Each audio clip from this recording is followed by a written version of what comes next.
Assalamu alaikum. My name is Safan Ali and today I'm going to represent a topic on epic. So, what is an epic? If you are a student of literature, then you should know complete about what is an epic.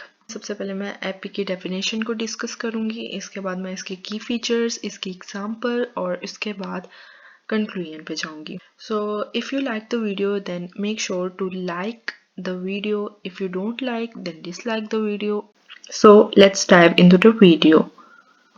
Epic word की जो roots हैं, जड़ें हैं, वो ancient Greek से आई हैं और जो ग्रीक वर्ड एपोस से है, इससे एपिक निकला है.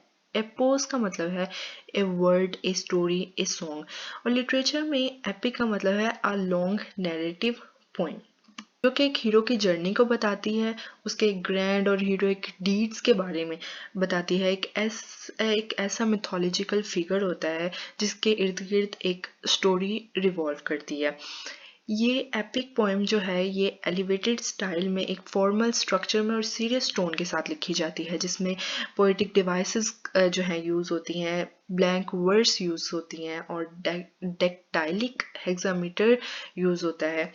Epic is a long and adventurous story जिसमें एक सुपर नेचुरल बींग्स के बारे में बात की जाती है. एक जो हीरो है, एक प्रोटैगनिस्ट है, वो सुपर नेचुरल बींग से उसका इनकाउंटर होता है. सुपर नेचुरल बींग्स क्या होते हैं? वो क्रिएचर्स जो कि रियल नहीं है. फॉर एग्जांपल यूनिकॉर्न्स, मरमेड्स और ड्रैगन्स, ये सब सुपर नेचुरल क्रिएचर्स हैं.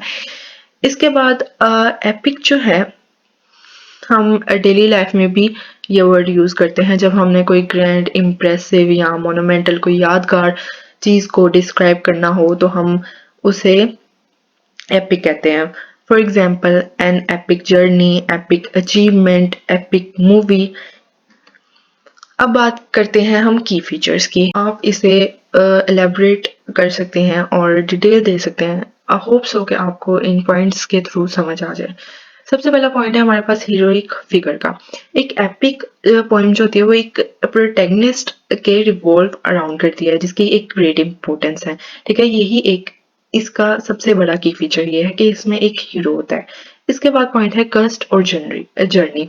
कस्ट मतलब जैसे जुस्तजू, एक जर्नी, एक सफर के बारे में बात की जाती है. एक नैरेटिव पोएम है जो कि एक लॉन्ग है, एक जिसमें एक मुश्किल सफर के बारे में बात की जाती है. जो हीरो है वो चैलेंजेस को फेस करता है, जंगे लड़ता है, ऑब्स्टेकल्स को ओवरकम किस तरह करता है और अपने गोल को पा लेता है, अपनी मंजिल को हासिल कर लेता है. इसके बाद है सुपरनैचुरल एलिमेंट्स.